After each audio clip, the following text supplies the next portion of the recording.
So many people today are trapped in their own little bubbles, their own echo chambers. Everybody's trapped in their own bias. It seems that there's no place where we can really come together. And in so many ways, there's really not even reason left in the public square. Like, we can't even have a real civil discourse anymore, it seems.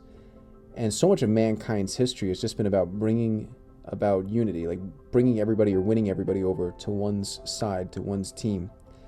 Jesus talks to Nicodemus in this kind of cryptic conversation in the 3rd chapter of John's Gospel about being born again of the Holy Spirit. And Jesus used the image of wind. He uses the image of wind, and like the wind goes where it wills.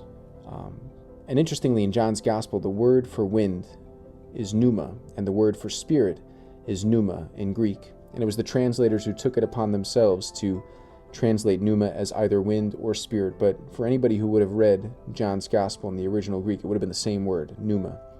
That pneuma, that wind, that spirit, how it could be translated both ways. I think about Jesus using the image of wind and the Holy Spirit there. It's like we can't look at wind with binoculars. We can't put it in a cup and measure its weight or anything else.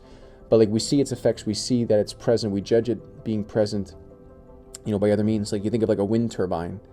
It doesn't move itself. It's moved by the wind. We see the wind being present, the activity of the wind by the wind turbine spinning. And it's the same thing for the human soul.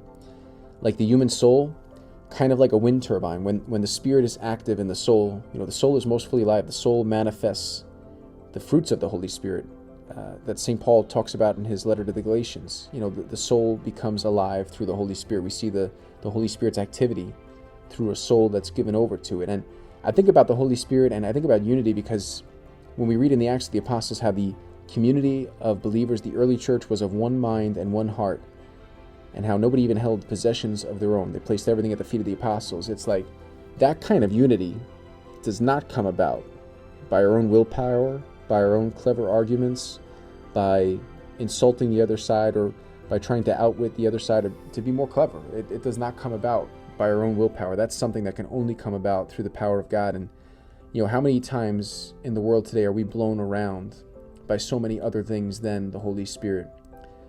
I think so often we kind of look like trash being blown around in the street in all kinds of different directions. How that's so different than birds flying in formation and being carried by the wind in the same way, in harmony, together.